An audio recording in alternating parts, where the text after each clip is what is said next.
la primera pregunta, que sí que creo que puede ser muy interesante, va a ir enfocado al emprendimiento, ¿no? Viviendo los tiempos que estamos viviendo, pues mi pregunta sería, ¿cuál creéis vosotros que son las cualidades o las capacidades más importantes para alguien que está emprendiendo o que quiere emprender para que triunfe, ¿no? Para que llegue y pueda vivir de ello? Perfecto, pues yo lo que te diría primero es que tengas una visión muy grande a nivel de formación. Tienes que formarte todo lo posible en todos los aspectos que requiera. Y sobre todo, viniendo del mundo de las ciencias del deporte, que al final es un mundo que compartimos, sabemos cómo es el usuario medio, el entrenador medio en ciencias del deporte, y tiende a ser una persona que está muy vinculada en hacer muy bien su profesión.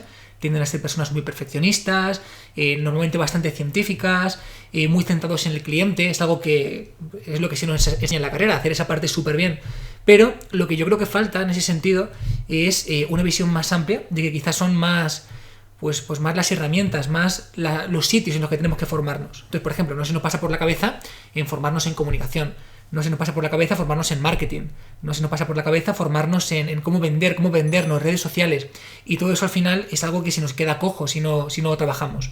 Es decir, creo que tenemos dos responsabilidades. La primera es ser muy buenos profesionales, que la gran mayoría que salimos de la carrera ya lo son, porque se nos forma para ello, pero complementarlo con la otra rama, que es, oye, ¿cómo hacemos para llegar de esta forma al resto de personas? ¿Cómo vendemos nuestro servicio? ¿Cómo les aportamos y que nos conozcan?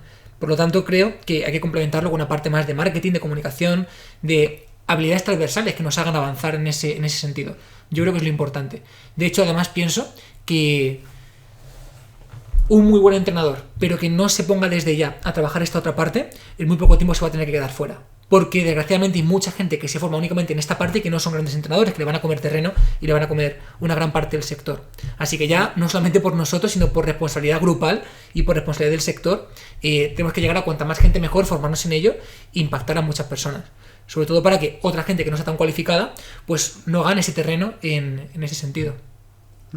Perfecto. ¿Y Miguel? ¿Qué opina al respecto? Pues fíjate, yo asemejo mucho valores que me ha aportado el atletismo, que bueno, para los que no lo sepáis, Jorge y yo hemos corrido juntos muchas veces, íbamos así todo el rato. Súper pegados, sí. Súper pegados. Ha sido un disfrute. Y me ha aportado mucho el atletismo, que he aplicado al mundo del emprendimiento y gracias a ello pues he podido crecer. En parte ha sido la capacidad de foco, no se puede ser campeón de España de 100 metros y una maratón, hay que elegir.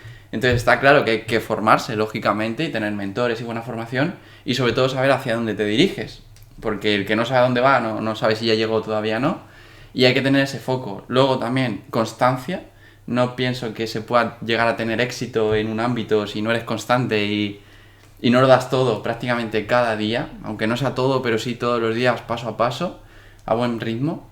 Luego también el equipo, el grupo, de qué personas te rodeas, que la mejor parte de mi vida, donde más he crecido a nivel deportivo, ha sido cuando he estado en centros de alto rendimiento, porque el entorno es propicio para ello. Por eso considero que es tan importante, y esto me lo enseñó el atletismo, el hecho de quién te rodeas. Aparte de qué entrenador tienes, que en este caso sería el mentor, en emprendimiento es qué personas tienes a tu alrededor. Y sobre todo entender que influyen mucho las emociones. Bueno, ambos que habéis hecho muchísimo deporte, sabéis que influyen mucho las emociones en cómo entrenas y en cómo compites. En emprendimiento es igual. Si tú estás emprendiendo pero estás pasando por una mala etapa emocionalmente, va a afectar. Entonces es muy importante el entrenar ese control emocional. Igual que al final se puede entrenar la masa muscular, pues si todos los días dedicamos un ratito a meditar, a hacer afirmaciones, agradecimiento, visualización, todas estas herramientas que son sencillas de utilizar y muy fáciles, pues vamos a tener más control emocional. Entonces no van a ser las emociones las que nos dominen a nosotros, porque el emprendimiento es así. Igual que entrenar para hacer la dominada más pesada del mundo es así, o para atletismo, o en tu caso también, que estás como guía también de una persona ciega, pues es así en los entrenamientos, porque es normal, hay días mejores, hay días peores. Si controlas la gestión emocional todo lo posible, será mucho más estable esa parte. Y el interior controlará más la parte externa. Entonces considero esto clave para emprender y son habilidades al final para la vida. Que para mí la vida es emprender realmente. Quiero complementar lo que ha dicho Miguel, y es que lo normal cuando hablamos de entrenadores, de personas muy científicas, muy racionales, es que Miguel ha dicho, herramientas como la gratitud, tu diario de gratitud, la visualización, la meditación. Y claro, si yo hubiera escuchado esto, por ejemplo, hace 8 años, hubiera dicho, pasar vídeo. ¿Qué se ha fumado este? ¿Qué se ha fumado pasar este? vídeo, esto de abrazar árboles no va conmigo. Claro, es verdad. Entonces sí que me gustaría aportar un poquito de traerlo a tierra para que, oye, pues compartir también la visión que yo tengo, por ejemplo, de esto, después de 7 años, 8 años o los que sea, y por qué es tan importante. Primero, por ejemplo, el diario de gratitud, incluso tu diario emocional, es algo que, lejos de ser algo súper ido de olla, súper espiritual, es algo que en psicología se usa, en psicología cognitiva, en psicología clínica se usa, porque te ayuda a entender realmente, describir qué sientes, qué te hace despertar eso, clasificar la intensidad, y eso, por ejemplo, es una herramienta de gestión emocional impresionante. E incluso, por ejemplo, el agradecer y escribir los agradecimientos cada día, se ha visto, por ejemplo, que te ayudan a cambiar los pensamientos automáticos y te ayuda a poner el foco en lo positivo. Es decir, lo difícil en nuestro día a día es ver lo bueno. ¿Por qué? Porque estamos diseñados como animales para sobrevivir. Y hace muchos años, evidentemente, no ver lo malo se pagaba muy caro. Ver lo bueno no tenía un castigo muy grande. Es decir, si te saltabas algo bueno, pues bueno, seguías vivo. Pero si te saltabas algo malo, realmente podías morir. Entonces, ¿qué es lo que pasa? Que tenemos una capacidad selectiva gigantesca a nivel cerebral para poner el foco en lo malo. Tenemos un cerebro muy antiguo en una vida moderna y esto nos trae grandes problemas. Entonces, el hecho de hacer un ejercicio consciente, diario, de escribir aquello que agradecemos, implica por un rato poner el foco en cosas buenas. Y esto, repetido constantemente en el tiempo, te ayuda a que poco a poco tu visión, poco a poco tu pensamiento se dirija más en la parte buena que en la parte negativa. Es decir, que es una herramienta terapéutica, o sea, es algo que se usa más allá de la visión que podamos tener. En segundo lugar, la visualización también es una herramienta, por ejemplo, que se usa muchísimo en psicología. Es decir, sabemos, por ejemplo, que es una herramienta para hacer, por ejemplo, desensibilización sistemática. Es decir, por ejemplo, tú tienes una fobia a algo, te da algo muchísimo miedo, como puede ser emprender, como puede ser hablar en público, como puede ser hacer una inversión, yo que sé, lo que sea. El hecho de ponerte en la situación y vivirla a nivel mental es algo que poco a poco te va desensibilizando. Poco a poco hace que esa emoción no sea tan fuerte y la puedas gestionar mejor en la vida real. Por ejemplo, cuando yo empecé a competir en deportes de contacto y hice mi primer combate, que era muy jovencito, yo después, cada vez que recordaba ese combate, no podía dormir. Porque me despertaba tanto por dentro, era como... me ponía a sudar con un sudor frío y no dormía esa noche.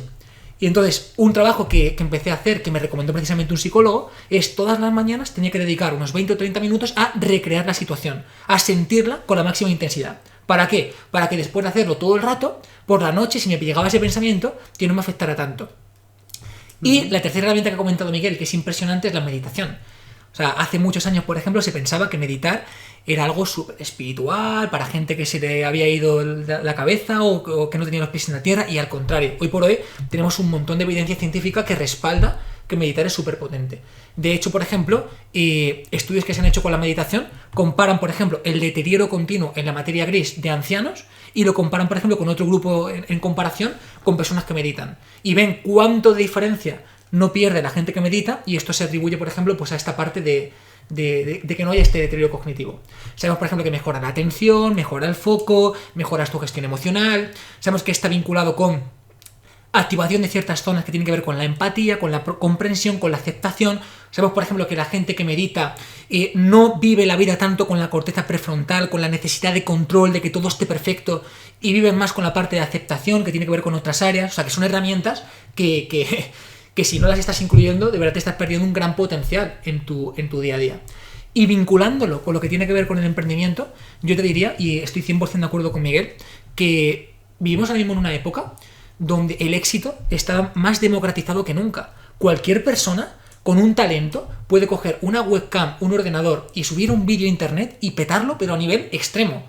O sea, ahora mismo, por ejemplo, si comparamos, por ejemplo, con hace 20, 30, 40, 50, 60 años, hay más millonarios jóvenes que nunca. O sea, antes, por ejemplo, una persona alcanzaba un éxito económico muy grande, lo normal, con 50 años, con 60 años, después con 40, pero es que ahora hay chavales con 20 años que incluso están alcanzando esos niveles de riqueza, y eso es espectacular. Entonces, creo que ahora mismo no hace falta ser el mejor, sino ser muy constante, no parar con ello, creer mucho en tu idea y pivotar, aprender a ser flexible a nivel cognitivo y pivotar con toda esta parte.